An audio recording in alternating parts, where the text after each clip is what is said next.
Is it gluten-free? Yes. Why is it gluten-free in this house?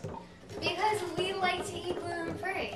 We like to eat gluten-free? Everyone eats gluten-free. Why? Because I'm gluten-free. And why are you gluten-free? Because I have celiac.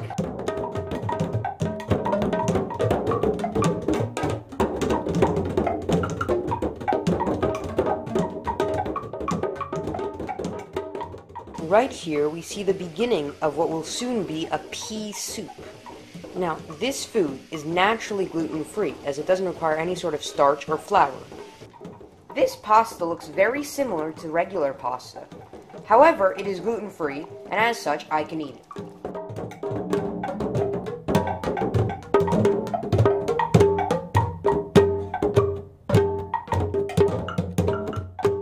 We're making gluten-free gingerbread cookies. So we have cup per cup, gluten-free all-purpose flour. It doesn't even taste gluten-free, it's so good. This gluten-free brownie is really, really good. So that's why if you have celiac, you shouldn't freak out that you just got diagnosed with it and you're all crazy because you don't know what to eat. Because this brownie is awesome.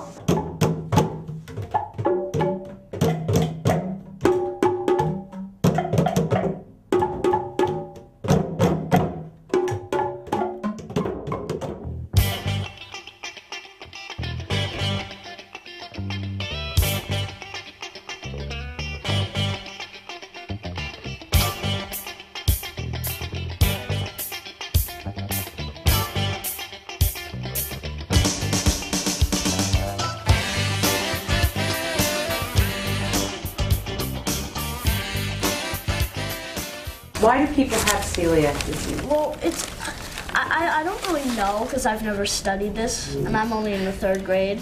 So, I'm guessing they're born with it, but I can't be positively sure, so. In your intestines, you have villi, they're little fingers that absorb nutrition, and so people who have celiac disease, which is an autoimmune disease because it affects your immune system, when they eat wheat and gluten, it makes their villi in their intestines shorter, and so they can't absorb as much nutrition. And in the long run, you don't absorb nutrition, and you can have other health problems. It is an immune system disease. Your villi get shorter and eventually just stop absorbing nutrients, and you start getting problems. I would say the same thing as Annabelle, because that's what Dr. Pittman told me. And when my friends ask me why I can't have gluten, I say the same thing. So, yeah. Celiac is a disease, and if you have certain genes, you might respond to eating grain. Your immune system will respond to eating grain by causing inflammation of the intestine. And the intestine is probably about 18 feet long in a teenager or an adult. And it has these little finger-like projections that come into the intestine and help you absorb. And when you have celiac disease, the inflammation make these finger-like projections, which are called villi, short, so you don't have all the area to absorb. And what's nice about celiac disease, if there could be something nice about a disease, the treatment is very simple. It's just taking out certain grains from your diet, so there's no medicine involved. Fortunately, it's not all grains that cause celiac disease, and the main grains that are involved are wheat, barley, and rye, and some people get affected by oats, but most people can tolerate oats.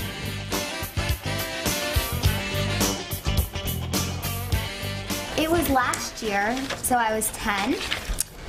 And my stomach had been hurting me really badly, and in the morning I couldn't take it anymore, so my mom took me to the doctor and they did a blood test and it ended up being celiac. It's not hard at school and at camp and at things like that. It's hard in life because when your friends have birthday parties and stuff, and they have pizza for dinner, you have to bring your own food, and it's just hard to watch everyone else enjoy foods that you can't have. I actually found out about 7 years ago. So when I was 7, that I had celiac, and it was because I just wasn't growing. I never actually liked many gluten foods, so things which contained gluten just didn't appeal to me. So bread, pasta, just didn't really like that. I still don't really like it, even the gluten-free sort. So I don't think I was really that affected by it. I mean, some cakes maybe, pastries, but they're starting to make more and more of those. So I think I got it diagnosed with it last November. Once we found out I was gluten-free, it was kind of a bad thing to me because when I looked at it in the beginning, to me it was kind of like giving up all of the foods that I liked. But now that I've kind of gotten used to it and I've grew into the habit of eating gluten-free, everything's kind of good because nothing really happens. My mom always checks the label before I read it. When we go to restaurants, we gathered information, and we ended up, like finding lots of gluten-free places. When I was in kindergarten, I literally got sick all the time, and I had strep throat probably like 13 times in 1 year. I can always find something to eat because there aren't usually a lot of foods that I don't like, so it helps a lot. And I think I was pickier before, but then when I got celiac, it kind of forced me to try new things, and now I try all different foods and it just makes everything easier. I got a friend who's G-free, he's just like you and me. I got a friend who's G-free, it's just like you and me. Harmony, harmony between you and me. Harmony, harmony between you and me. I got a friend who's G-free, he's just like you and me. I got a friend who's G-free, it's just like you and me. Harmony, harmony between you and me. Harmony, harmony between you and me.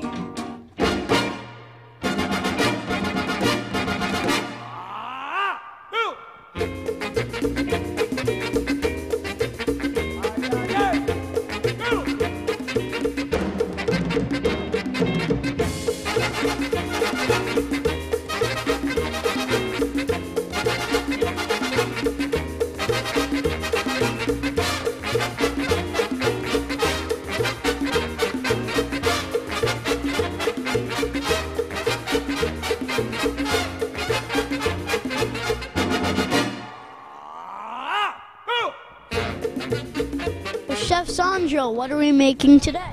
Today we do a tarte tatin with pear and a white chocolate mousse.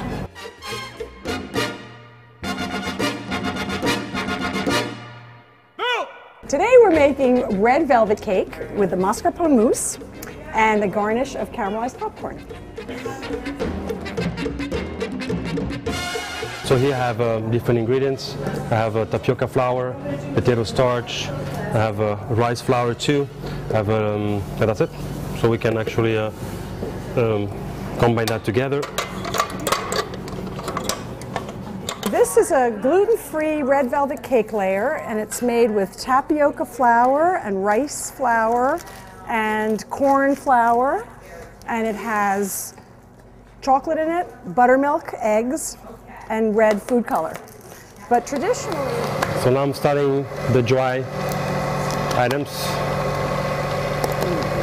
I'm gonna go with my my finger. I'm gonna put half of the butter. So you see that the flour is getting mixed with the butter. After I put 1 egg, a little bit of vinegar to not oxidize the dough, and some water. Right here. And because it's gluten-free, you can work the dough as much as you want. You're not gonna work. It's not gonna be elastic. It's gonna be pretty consistent and the same. what exactly does gluten do in flour and in wheat to make the cooking easier? The flour has different elasticity, and when you don't use a flour that usually has gluten, it can suddenly turn into something different. So you have to try, and like maybe is why most of the time you don't replace with one flour, but more with a combination of different flour. You can use the rice, the tapioca, the potato with different ratio. You can use buckwheat, and at that point you have different result that is very similar to what you had in the first place. Here you have the dough. Right here, it's a little bit like oily and greasy because of the butter. And this you can wrap it, put in a plastic wrap, put in the fridge, and you can use anytime you want. So we're going to cut this into small, we got a little tiny eggshell there that we don't need, little squares like this. All right, so you're going to cut just like that, and then little squares like that. So I've heard that you recently became gluten-free. Yes. How has that affected your baking? I teach baking with regular wheat flour all the time, and I teach breads and all these things, and it was impossible for me to comprehend at the time that I wouldn't be able to make those things anymore. And then after I sort of started being more reasonable, and my husband was saying, come on, look at it as a challenge, just like any other challenge at work. I said, all right, you know what, you're right. And I started experimenting with the things that I was already familiar with, like cake layers like this, to say, okay, can I make them gluten-free? Are they any good? Some of them were pretty good, some of them were pretty bad. So What precautions do you take in your kitchen to ensure that everything is safe? So here at school, I make everything go through the dishwasher. So I insist that the students wash everything. They wash things in the sink, but then I make them put it in the dishwasher. I make them change their towels a lot. I try to impose on them not to mix the scoops in the dry bins. So if they're weighing flour, not to use the same measure in the sugar bin. And I make it very clear that I have this problem and I need them all to pay attention not to contaminate things. And the same thing at home. Everything goes through the dishwasher. Everything goes through the dishwasher. I change the dish towel every single day. I mean, but if I'm cooking something like pasta, I know. They use it, it goes in the dishwasher, it's done. For the most part, I do a lot of grilling. I do a lot of pan frying. Nothing, there's no flour there. We're going to do the caramel for the tatin. Okay. How do we do that? Black peppercorn, butter, and sugar. So you have to be very careful with the sugar. You want to really always keep an eye on it. You don't want to walk away and play a game or anything. Yeah. All right? Fire hazards. Yeah, it's more than fires, yeah. Like do the next few pairs or just one pair? No, all of them. Okay. Yeah. Sure, you can do it. We're going to start making our mascarpone filling, okay? So we're going to whip some cream and we're going to soften the mascarpone cheese, and the cream is going to be mixed with sugar, and then we're going to pipe it into those glasses, okay? How does the mascarpone, make it better than just regular whipped cream? The mascarpone has a nice, thick, very rich texture, like really thick ice cream. And when you fold some cream into it, it gives you like a moussey texture without having to whip a lot of eggs. Okay? Sí, yo quiero mambo, mambo. Sí, yo quiero mambo, mambo. Sí, yo quiero mambo, mambo.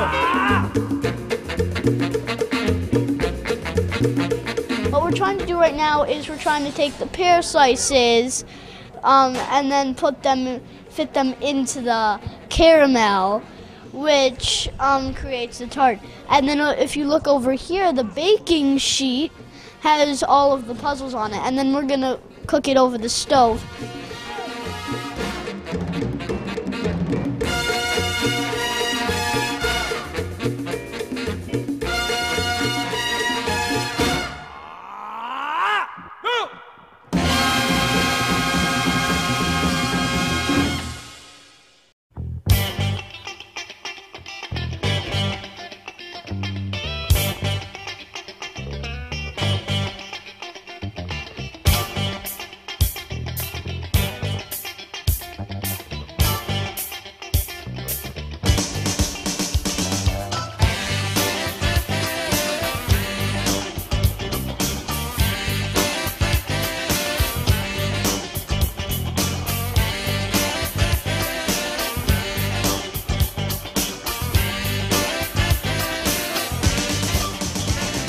We have 3 awards this evening. The first award is for the dessert most likely to succeed in the home setting. And that award goes to Team Chef Sandro.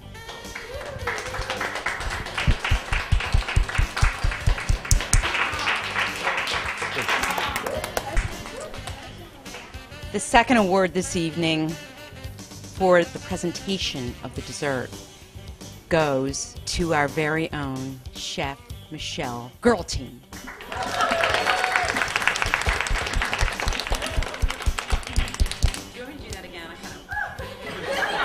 Okay, and the award for best overall this evening goes to Chef Sandro Boy Team.